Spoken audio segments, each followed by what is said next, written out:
ಸ್ನೇಹಿತರೆ ಎಲ್ಲರಿಗೂ ನಮಸ್ಕಾರ. Welcome to our YouTube channel. ಹೇಮಂತ ಋತು ಮುಂದುವರೆದ ಭಾಗಕ್ಕೆ ತಮ್ಮೆಲ್ಲರಿಗೂ ಸಹ ಆತ್ಮೀಯವಾದ ಸ್ವಾಗತ. ಇನ್ನು ಮುಂದೆ ನನ್ನ ಕೈಲಿ ಯಾವ ಕೆಲಸವೂ ಆಗುವುದಿಲ್ಲ, ನೀನು ಬಂದೆಯಲ್ಲ, ಇನ್ಮೇಲೆ ಈ ಕೆಲಸ ಎಲ್ಲ ನಿನ್ನದೇ ಎಂದರು ರೇವತಿ. ಆಯಿತು ಅತ್ತೆ, ನಾನೇ ಗೊಂಬೆ ಇಡುವೆ, ನೀವು ಒಮ್ಮೆ ಡಾಕ್ಟರ್ ಹತ್ತಿರ ಹೋಗಿ ಚೆಕಪ್ ಮಾಡಿಸಿಕೊಳ್ಳಿ ಎಂದಳು ಋತು. ಅಂತಹದ್ದೇನು ಇಲ್ಲ ಬಿಡು, ಮಂಡಿ ನೋವು 2 ವರ್ಷದಿಂದ ಕಾಡ್ತಾ ಇದೆ. ಮೂಳೆ ಡಾಕ್ಟರ್ ಹತ್ರ ತೋರಿಸಿಕೊಂಡಿರುವೆ, ಪೇನ್ ಕ್ಯೂಲರ್ ಟ್ಯಾಬ್ಲೆಟ್ ಹಚ್ಚಲು ತೈಲ ಕೊಟ್ಟಿದ್ದಾರೆ ಅಷ್ಟೇ. ಈ ನೋವು ಕಡಿಮೆಯಾಗುತ್ತದೆ ಎಂಬ ಭರವಸೆ ಇಲ್ಲ. ಈ ತಂದೆ ಮಗನ ಹತ್ತಿರ ಹೆಣಗಿ ಸಾಕಾಗಿದೆ ನನಗೆ. ಟೀಕೆ ಟಿಪ್ಪಣಿಗಳು ಜಾಸ್ತಿ, ಜೊತೆಗೆ ಮುಂಗೋಪ ಬೇರೆ ಎಂದು ನಕ್ಕರು. ನನ್ನ ಬಗ್ಗೆ ಕಮೆಂಟ್ಸ್ ನಡೆಯುತ್ತಿದ್ದ ಹಾಗಿದೆ ಎಂದು ವಿಜಯೇಂದ್ರ ರಾವ್ ಅಂದರು. ಸೋಫಾದಲ್ಲಿ ಕುಳಿತು ಪೇಪರ್ ಓದುತ್ತಿದ್ದರು. ನಿಮ್ಮ ಬಗ್ಗೆ ಅಲ್ಲ ಎಂದರು ರೇವತಿ ನಗುತ್ತಾ. ಋತು, ಒಂದು ಲೋಟ ಬಿಸಿ ಸ್ಟ್ರಾಂಗ್ ಕಾಫಿ ಕೊಡಮ್ಮ ಎಂದರು. ಹೀಗೆ ನೋಡು, ಇವರು ಪದೇ ಪದೇ ಕಾಫಿ ಕೇಳುವುದು. ನಿನ್ನನ್ನೇನು ನಾನು ಕೇಳ್ತಾ ಇಲ್ಲ, ನನ್ನ ಸೊಸೆ ಮಾಡಿಕೊಡುತ್ತಾಳೆ ಎಂದರು. ಆಯಿತು ಮಾವ ಎಂದು ಋತು ಕಾಫಿ ಮಾಡಿ ಲೋಟಕ್ಕೆ ಹಾಕಿ ಮಾವನವರಿಗೆ ಕೊಟ್ಟಳು. ನಂತರ ಕುರ್ಚಿ ಹಾಕಿಕೊಂಡು ಅಟ್ಟದ ಮೇಲೆ ಇದ್ದ ಗೊಂಬೆಗಳನ್ನು ತೆಗೆದು ಕೆಳಗಡೆ ಇಳಿಸಿದಳು. ಪಟ್ಟದ ಗೊಂಬೆಗಳ ಸೀರೆ ಸೆರಗನ್ನು ಸರಗಳನ್ನು ಸರಿಪಡಿಸಿದಳು. ಒಂದಕ್ಕಿಂತ ಒಂದು ಗೊಂಬೆ ಚೆನ್ನಾಗಿದ್ದವು. ಮೊದಲು ಕಳಸ ಇಟ್ಟು ಪುಸ್ತಕ ಇಟ್ಟು ಸರಸ್ವತಿ ಫೋಟೋ ಇಟ್ಟಳು. ಮೊದಲ ಸ್ಟೆಪ್ನಲ್ಲಿ ಪಟ್ಟದ ಗೊಂಬೆಗಳನ್ನು ಇಟ್ಟಳು. ಎರಡನೇ ಸ್ಟೆಪ್ನಲ್ಲಿ ರಾಧಾಕೃಷ್ಣ ಗೋಪಿಕಾ ಸ್ತ್ರೀಯರ ಬೆಣ್ಣೆಯ ಪಾತ್ರೆ ಹಿಡಿದ ಕೃಷ್ಣನ ಗೊಂಬೆ ಇಟ್ಟಳು. ಅದಾದ ನಂತರ ದಶಾವತಾರದ ಗೊಂಬೆ, ರಾಮ ಸೀತೆ ಲಕ್ಷ್ಮಣ ಆಂಜನೇಯನ ಗೊಂಬೆಗಳು ಇಟ್ಟಳು.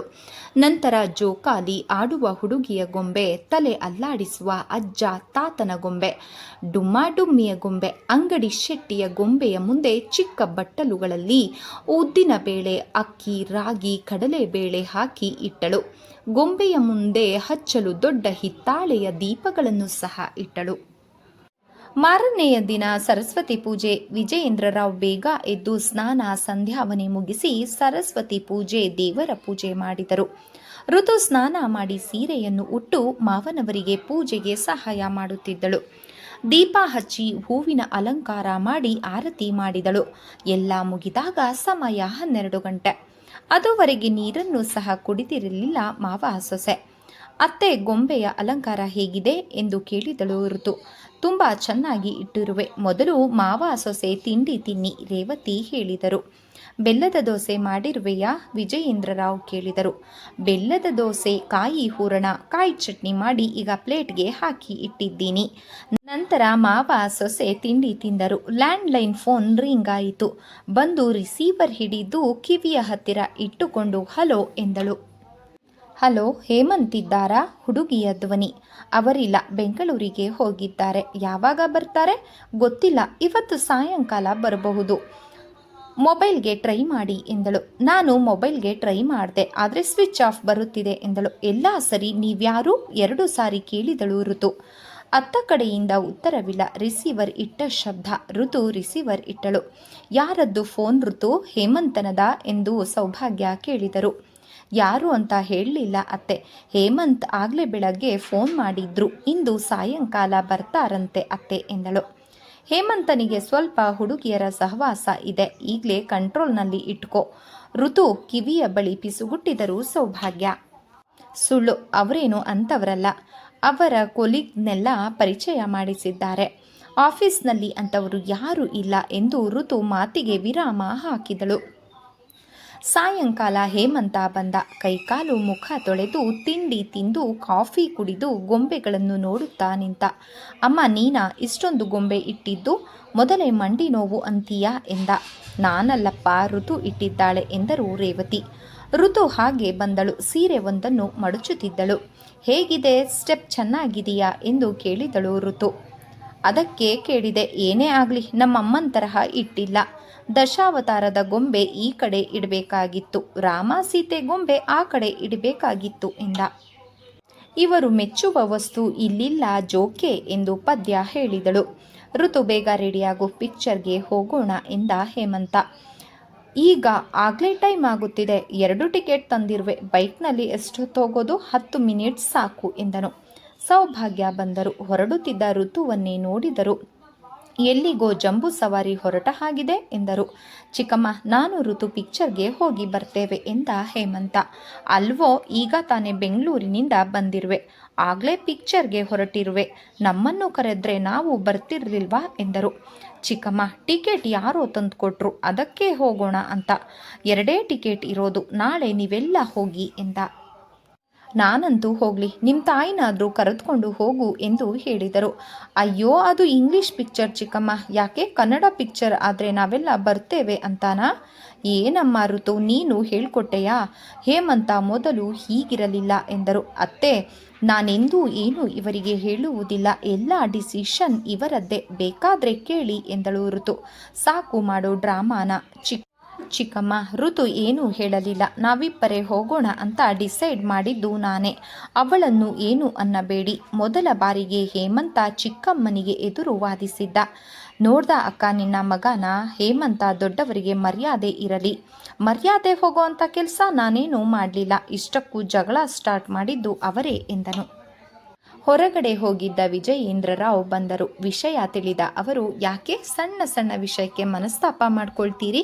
ಪಿಕ್ಚರ್ಗೆ ತಾನೇ ನಾನು ಕರೆದುಕೊಂಡು ಹೋಗ್ತೀನಿ. ಸೌಭಾಗ್ಯ, ರೇವತಿ ನೀವು ರೆಡಿಯಾಗಿ, ಹೇಮಂತ, ಋತು ನೀವಿಬ್ರು ಹೊರಡಿ ಎಂದರು. ಹೇಮಂತ, ಋತು ಹೊರಗಡೆ ಬಂದರು. ಹೇಮಂತ ಬೈಕ್ ತೆಗೆದು ಸ್ಟಾರ್ಟ್ ಮಾಡಿದ. ಋತು ಹೇಮಂತನ ಹೆಗಲ ಮೇಲೆ ಕೈ ಹಾಕಿ ಅವನ ಹಿಂದೆ ಕುಳಿತಳು. ಬೈಕ್ ಥಿಯೇಟರ್ ಕಡೆ ಹೊರಟಿತ್ತು. ಇತ್ತೀಚೆಗೆ ನನ್ನ ಮಾತಿಗೆ ಸ್ವಲ್ಪನಾದರೂ ಬೆಲೆ ಇಲ್ಲ ಭಾವ ಎಂದರು ಸೌಭಾಗ್ಯ. ಇನ್ನೂ ಅಲ್ವಾ ಬಿಸಿ ರಕ್ತ ಎಂದರು ವಿಜಯೇಂದ್ರರಾವ್. ಅಷ್ಟಕ್ಕೆ ಸೌಭಾಗ್ಯ ಕೋಪಿಸಿಕೊಂಡು ಮನೆಗೆ ಹೊರಟರು. ಮಗ ಹೀಗೆ ಮಾಡಿದ್ದು ರೇವತಿಯವರಿಗೂ ಬೇಸರವಾಯಿತು.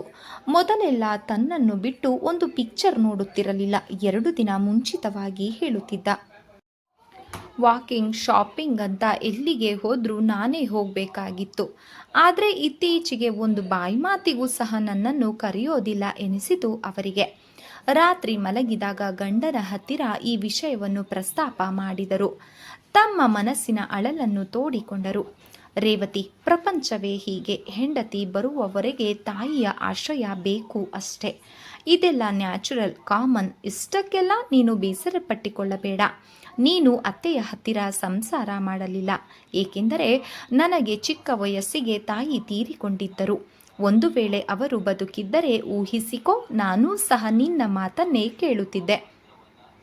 ನಿನ್ನ ಮಾತಿಗೆ ಎಂದೂ ಎದುರು ಉತ್ತರ ಕೊಟ್ಟವನಲ್ಲ.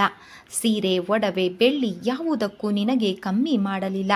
ಅಪ್ಪ ಈ ವಿಷಯಕ್ಕೆ ತುಟಿ 2 ಮಾಡಿದವರಲ್ಲ, ಅದು ನಿನಗೂ ಗೊತ್ತಿದೆ. ಅವರು ಬಟ್ಟೆ ತೆಗೆದುಕೊಳ್ಳುತ್ತಿದ್ದದ್ದೇ ಅಪರೂಪ. 2 ಪಂಚೆ ಶರ್ಟ್ ಬಿಟ್ಟರೆ ಹೊಸ ಬಟ್ಟೆ ಹಾಕುತ್ತಿರಲಿಲ್ಲ. ಆಡಂಬರದ ಜೀವನ ಎಂದೂ ಸಹ ಅವರು ಬಯಸಲಿಲ್ಲ.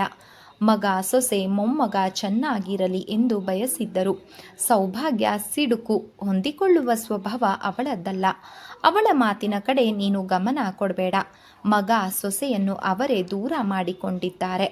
ನಾವು ಹಾಗಾಗೋದು ಬೇಡ ಎಂದರು. ಋತು ಬೇರೆ ಮನೆಯ ಹುಡುಗಿ, ಆದರೂ ಈಗ ನಮ್ಮ ಮನೆ ಸೊಸೆ. ಅಧಿಕಾರವನ್ನು ಎಂದೂ ಸಹ ಚಲಾಯಿಸಬೇಡ. ಸೌಭಾಗ್ಯಳಂತೆ ನೀನಾಗಬೇಡ. ಹೇಮಂತ ಋತುವಿನ ಸಂಬಂಧದಲ್ಲಿ ಮುಳ್ಳಾಗಬಾರದು. ಇಷ್ಟು ದಿನ ನೀನು ಸಹ ಒಬ್ಬಳಿದ್ದೆ, ಆದರೆ ಈಗ ಋತು ಹೊಸದಾಗಿ ಈ ಮನೆಗೆ ಬಂದಿದ್ದಾಳೆ. ನೀನೇ ಹೊಂದಿಕೊಂಡು ಹೋಗು. ನನಗೂ ರಿಟೈರ್ಡ್ ಆಗಿದೆ. ರಿಟೈರ್ಡ್ ಲೈಫನ್ನು ಮಗ, ಸೊಸೆ, ಮೊಮ್ಮಕ್ಕಳೊಂದಿಗೆ ಕಳೆಯೋಣ ಎಂದರು. ರೇವತಿ ಆ ಮಾತಿಗೆ ನಕ್ಕರು. ಅಬ್ಬ, ಸದ್ಯ ನಗ್ದೆಯಲ್ಲ ಮಾರಾಯ್ತಿ, ಕೋಪಗೊಳ್ಳುತ್ತೀಯ ಎಂದುಕೊಂಡೆ. ಇಲ್ಲಾರಿ, ನೀವು ಹೇಳೋದ್ರಲ್ಲಿ ಅರ್ಥ ಇದೆ. ಹೇಮಂತ ನನಗೊಬ್ಬಳಿಗೆ ಮಗ ಅಂತ ಭಾವಿಸಿದ್ದೆ. ಪ್ರೀತಿ, ಈಗ ಆ ಪ್ರೀತಿಯನ್ನು ಋತು ಕಸಿದುಕೊಳ್ಳುತ್ತಿದ್ದಾಳೆ ಎಂದೆನಿಸಿತ್ತು. ಹೇಮಂತ ಋತುವನ್ನು ಪ್ರೀತಿಸುವುದು ತಪ್ಪ ಎಂದು ವಿಜಯೇಂದ್ರರಾವ್ ಮಡದಿಯ ಕೆನ್ನೆಗೆ ಚುಂಬಿಸಿದರು. ಥೂ ಹೋಗಿ, ನಿಮಗಂತೂ ಯಾವಾಗಲೂ ಸರಸ ಎಂದರು ನಾಚಿ. ಆ ಇಳಿ ವಯಸ್ಸಿನಲ್ಲಿಯೂ ಕೆನ್ನೆ ಕೆಂಪಾಯಿತು. ವಿಜಯೇಂದ್ರರಾವ್ ಹೆಂಡತಿಯನ್ನೇ ನೋಡಿದರು. ಮುಖದಲ್ಲಿ ನೆರಿಗೆ, ಕಣ್ಣಿನ ಕೆಳಗೆ ಡಾರ್ಕ್ ಸರ್ಕಲ್, ತಲೆಯಲ್ಲಿ ಅಲ್ಲಲ್ಲಿ ಬಿಳಿ ಕೂದಲು.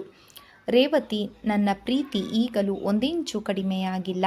ನಿನ್ನ ಮೇಲೆ ಇನ್ನೂ ಹೆಚ್ಚಾಗುತ್ತಿದೆ. ನಿಜವಾಗಿ ಪ್ರೀತಿ ಈ ವಯಸ್ಸಿನಲ್ಲೇ ಹೆಚ್ಚಾಗುವುದು.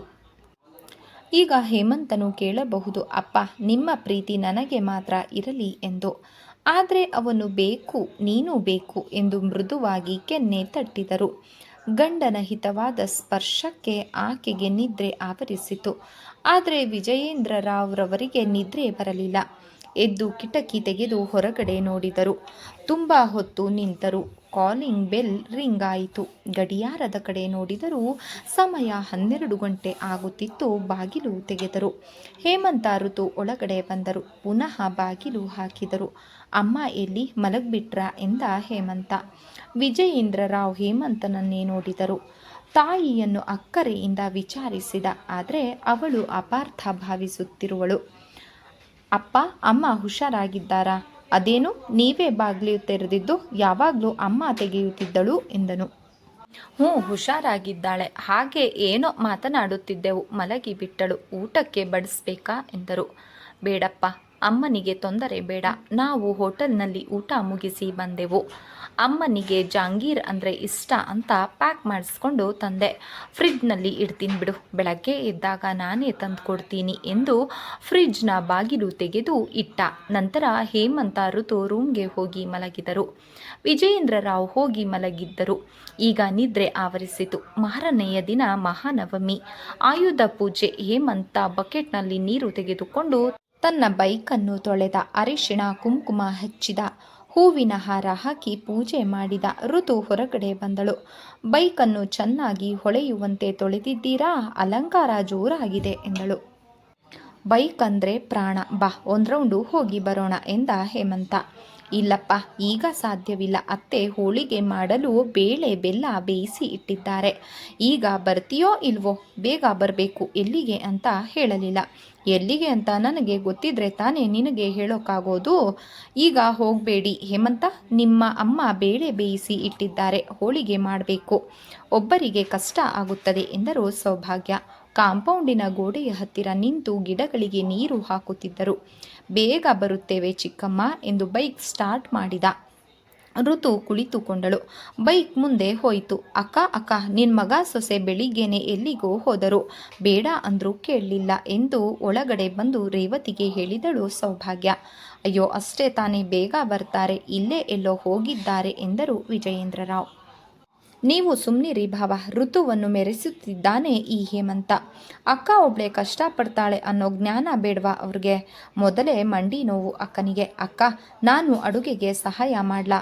ಬೇಡ ಬಿಡು, ಬರ್ತಾರೆ. ನಾನು ಹೋಳಿಗೆ ಮಾಡುವುದು ಋತುಗೆ ಗೊತ್ತಿದೆ. ಹೇಮಂತನಿಗೆ ಹೋಳಿಗೆ ಅಂದರೆ ಇಷ್ಟ ಎಂದರು ರೇವತಿ. 1 ಗಂಟೆಯಾಯಿತು. ಹೇಮಂತ ಋತು ಬರಲಿಲ್ಲ. ನೋಡ್ದ ಅಕ್ಕ, ನಾನು ಹೇಳಲಿಲ್ವಾ ಇವಳು ಹೀಗೆ ಮಾಡೋದು, ಬಂದ ಮೇಲೆ ಸ್ವಲ್ಪ ವಿಚಾರಿಸ್ಕೊ ಎಂದಳು. ರೇವತಿ ಸೌಭಾಗ್ಯ ಸೇರಿ ಅಡುಗೆ ಮಾಡಿ ಮುಗಿಸಿದರು. ಊಟ ಮಾಡಿದರು. 4 ಗಂಟೆಗೆ ಹೇಮಂತ ಋತು ಬಂದರು. ಎಲೆ ಅಡಿಕೆ ಹಾಕಿಕೊಳ್ಳುತ್ತಾ ಕುಳಿತ ಅಪ್ಪ ಅಮ್ಮ ಚಿಕ್ಕಮ್ಮ ಅವರನ್ನು ಹೇಮಂತ ನೋಡಿ ಮುಗುಳು ನಕ್ಕ. ಎಲ್ಲಿಗೆ ಹೋಗಿದ್ರಿ ಇಷ್ಟೊತ್ತು ಎಂದು ರೇವತಿ ಕೇಳಿದರು. ನಾನು ಆಗಲೇ ಹೇಳಿದೆ ಹೋಗಬೇಡಿ ಅಂತ. ನನ್ನ ಮಾತು ಕಿವಿಯ ಮೇಲೆ ಬೀಳಲೇ ಇಲ್ಲ ನಿಮಗೆ. ನಿಮ್ಮನ್ನು ಕಾದಿದ್ರೆ ಈ ದಿನ ಊಟ 0. ನಾನು ನಿಮ್ಮ ಅಮ್ಮ ಸೇರಿ ಅಡುಗೆ ಮಾಡಿ ಊಟ ಮಾಡಿದೆವು ಎಂದರು ಸೌಭಾಗ್ಯ. ಒಳ್ಳೆಯದಾಯಿತು ಬಿಡು ಎಂದರು ರೇವತಿ. ಏನೋ ಒಳ್ಳೆಯದೇ, ಇಲ್ಲಿ ಇಷ್ಟೊಂದು ಕೆಲಸ ಇದೆ ಅನ್ನೋ ಜ್ಞಾನ ನಿನಗೇನಾದರೂ ಇದೆಯಾ? ಎಲ್ಲಿಗೆ ಹೋಗಿದ್ರಿ? ಹೋಗಲಿ, ಲೇಟ್ ಆಗುತ್ತದೆ ಅಂತ ಒಂದು ಫೋನ್ ಮಾಡಬಹುದಾಗಿತ್ತಲ್ಲ ನೀವು? ಎಲ್ಲ ನಾನೊಬ್ಬಳೇ ಮಾಡಿಕೊಂಡೆ. ಸದ್ಯ ಸಹಾಯಕ್ಕೆ ಸೌಭಾಗ್ಯ ಬಂದಳು. ಹಬ್ಬದ ದಿನ ಗಂಟೆಗಟ್ಟಲೆ ಹೋಗುವ ಪ್ರಸಂಗವಾದರೂ ಏನಿದೆ ಎಂದರು ರೇವತಿ ಜೋರಾಗಿ. ಆಗಲೇ ಊಟವನ್ನು ಮುಗಿಸಿ ಬಂದಿದ್ದಾರೆ. ಮನೆ ಅಂತ ಏನು ಇವರಿಗೆ ಬೇಕಾಗಿಲ್ಲ. ಹೋಟೆಲ್ ಇದೆಯಲ್ಲ, ನೀನು ಮಗನಿಗೆ ಇಷ್ಟ ಅಂತ ಹೋಳಿಗೆ ಮಾಡಿದ್ದೆ, ಅದು ಅವನಿಗೆ ಏನಾದರೂ ಅರಿವು ಇದೆಯಾ ಎಂದರು ಸೌಭಾಗ್ಯ. ನೀವಿಬ್ಬರು ಸ್ವಲ್ಪ ಹೊತ್ತು ಸುಮ್ಮನಿರಬಾರ್ದೇ? ಹೇಮಂತ, ಯಾಕೆ ಲೇಟು? ಎಲ್ಲಿಗೆ ಹೋಗಿದ್ರಿ ಎಂದರು ವಿಜಯೇಂದ್ರ ರಾವ್. ಅಪ್ಪ ಅಮ್ಮ ತಾನೇ, ಬೈಲಿ ಬಿಡು. ನೀವು ಇಬ್ಬರು ಬೈದದ್ದು ಮುಗಿಯಿತಾ? ಏನಾಯಿತು ಅಂತ ವಿಷಯ ತಿಳಿಸುವೆ ಕೇಳಿ. ನಾನು ಋತು ದಾರಿಯಲ್ಲಿ ಹೋಗ್ತಾ ಇದ್ವಿ. ಸ್ವಲ್ಪ ದೂರ ಹೋದಾಗ ಸರ್ಕಲ್ನಲ್ಲೇ ನನ್ನ ಸ್ನೇಹಿತನೊಬ್ಬನಿಗೆ ಆಕ್ಸಿಡೆಂಟ್ ಆಗಿ ತುಂಬ ಪೆಟ್ಟಾಯಿತು. ಅವನ ಬೈಕ್ಗೆ ಲಾರಿ ಗುದ್ದಿತು. ಯಾರೂ ಸಹ ಸಹಾಯಕ್ಕೆ ಮುಂದೆ ಬರಲಿಲ್ಲ. ನಾನು ಅವನನ್ನು ಆಸ್ಪತ್ರೆಗೆ ಸೇರಿಸಿದೆ. ಬ್ಲಡ್ ಕೊಡಬೇಕು ಎಂದರು. ನನ್ನದೇ ಬ್ಲಡ್ ಮ್ಯಾಚ್ ಆಯಿತು. 1 ಬಾಟಲಿ ಕೊಟ್ಟೆ. ಅದಕ್ಕೆ ಲೇಟ್ ಆಯಿತು. ನೀವು ಗಾಬರಿ ಪಡ್ತೀರಿ ಅಂತ ಫೋನ್ ಮಾಡಲಿಲ್ಲ. ಇನ್ನು ಊಟ ಸಹ ಆಗಿಲ್ಲ. ಅಮ್ಮ, ನಿನಗೆ ಇವತ್ತು ತುಂಬ ಕೆಲಸ ಹೆಚ್ಚಾಯಿತು, ರೆಸ್ಟ್ ತಗೋ. ಊಟ ಮುಗಿಸಿ ನಾನೇ ನಿನ್ನ ಮಂಡಿಗೆ ತೈಲ ಹಚ್ಚುತ್ತೇನೆ ಎಂದ ಹೇಮಂತ. ನೋಡ್ದೇನೆ ನಿನ್ನ ಮಗನ್ನ ನೀನು ಏನೇನೋ ಅಪಾರ್ಥ ಮಾಡ್ಕೊಳ್ತಿದ್ದೆ. ನೀವಿಬ್ಬರು ಮೊದಲು ಊಟ ಮಾಡಿ. ಅಂದ ಹಾಗೆ ನಿನ್ನ ಸ್ನೇಹಿತ ಈಗ ಹೇಗಿದ್ದಾನೆ? ಇನ್ನೂ ಪ್ರಜ್ಞೆ ಬರಲಿಲ್ಲ, ICUನಲ್ಲಿ ಇದ್ದಾನೆ ಎಂದ. ನಂತರ ಹೇಮಂತ ಋತು ಊಟ ಮಾಡಿದರು. ಮಾರನೆಯ ದಿನ ವಿಜಯದಶಮಿ ಹಬ್ಬ. ಋತು ಬೇಗ ಎದ್ದಳು. ಅಂಗಳ ಗುಡಿಸಿ ನೀರು ಹಾಕಲು ಬಾಗಿಲು ತೆರೆದು ಹೊರಗಡೆ ಬಂದಳು. ಮೂಲೆಯಲ್ಲಿ ಇದ್ದ ಪೊರಕೆ ತೆಗೆದುಕೊಂಡಳು. ದಿನವೂ ಅಲ್ಲೇ ನಿಲ್ಲಿಸುತ್ತಿದ್ದ ಬೈಕ್ ಕಾಣಲಿಲ್ಲ. ಒಮ್ಮೆಲೆ ಬೆಚ್ಚಿದಳು. ಸುತ್ತಲೂ ನೋಡಿದಳು. ಕಾಂಪೌಂಡಿನ ಒಳಗಡೆ ಬೈಕ್ ಕಾಣಲಿಲ್ಲ. ಇನ್ನು 2 ಬೈಕ್ ಸೈಕಲ್ಗಳು ಇದ್ದವು. ಹೇಮಂತನ ಪಲ್ಸರ್ ಬೈಕ್ ಮಾತ್ರ ಅಲ್ಲಿ ಕಾಣಲಿಲ್ಲ. ರೀ ರೀ ಅತ್ತೆ ಮಾವ ಎಂದು ಜೋರಾಗಿ ಕೂಗಿದಳು. ಹೇಮಂತ ಸವಿ ನಿದ್ದೆಯಲ್ಲಿ ಇದ್ದ. ಅವಳ ಕೂಗಿನಿಂದ ಎಚ್ಚರವಾಯಿತು. ಋತುಳಿಗೆ ಏನೋ ಆಯಿತು, ಬಹುಶಃ ಜಾರಿ ಬಿದ್ದಳೋ ಏನೋ ಎಂದು ಓಡಿ ಬಂದು ಹೊರಗಡೆ ಬಂದ. ಯಾಕೆ ಋತು, ಏನಾಯಿತು ಎಂದ ಹೇಮಂತ. ಎಲ್ಲರೂ ಋತುಳನ್ನೇ ನೋಡಿದರು. ಅಲ್ಲಿ ನೋಡಿ, ನಮ್ಮ ಬೈಕ್ ಇಲ್ಲ ಎಂದು ಕೈಯಲ್ಲಿ ಹಿಡಿದಿದ್ದ ಪೊರಕೆಯನ್ನು ಕೆಳಗೆ ಹಾಕಿದಳು. ಎಲ್ಲರೂ ಸುತ್ತಲೂ ಹುಡುಕಿದರೂ ಬೈಕ್ ಎಲ್ಲೂ ಇರಲಿಲ್ಲ. ಸೌಭಾಗ್ಯ ಆಕಳಿಸುತ್ತಾ ಎದ್ದು ಹೊರಗಡೆ ಬಂದರು. ಏನಾಯಿತು ಹೇಮಂತ ಎಂದರು ಆಕೆ. ಚಿಕ್ಕಮ್ಮ, ನನ್ನ ಬೈಕನ್ನು ಯಾರೋ ಕದ್ಕೊಂಡು ಹೋಗಿದ್ದಾರೆ. ಹೌದಾ, ಸರಿಯಾಗಿ ಹುಡುಕು ಎಂದರು. ಎಲ್ಲ ಕಡೆ ಹುಡುಕುತ್ತಿದ್ದೇವೆ ಚಿಕ್ಕಮ್ಮ. ಎಲ್ಲರ ಗಾಡಿಗಳು ಸೈಕಲ್ಗಳು ಇಲ್ಲೇ ಇವೆ. ನನ್ನದೊಂದು ಬೈಕ್ ಮಾತ್ರ ಇಲ್ಲ. 70,000 ಕೊಟ್ಟು ತೆಗೆದುಕೊಂಡು ಇನ್ನು ವರ್ಷ ಕೂಡ ಆಗಿಲ್ಲ ಎಂದ ಬೇಸರದಿಂದ. ನಿನ್ನೆ ತಾನೇ ಗಾಡಿ ತೊಳೆದು ಅಲಂಕಾರ ಮಾಡಿ ಪೂಜೆ ಮಾಡಿದ್ರಿ ಎಂದರು ಪಕ್ಕದ ಮನೆಯ ಕಾಂತರಾಜ್. ಸ್ನೇಹಿತರೆ, ಈ ಒಂದು ಕಾದಂಬರಿ ತಮಗೆ ಇಷ್ಟ ಆದರೆ ದಯವಿಟ್ಟು ಲೈಕ್ ಮಾಡಿ, ಸಬ್ಸ್ಕ್ರೈಬ್ ಮಾಡಿ, ಸಪೋರ್ಟ್ ಮಾಡಿ ಫ್ರೆಂಡ್ಸ್. ಧನ್ಯವಾದಗಳು, ನಮಸ್ಕಾರ.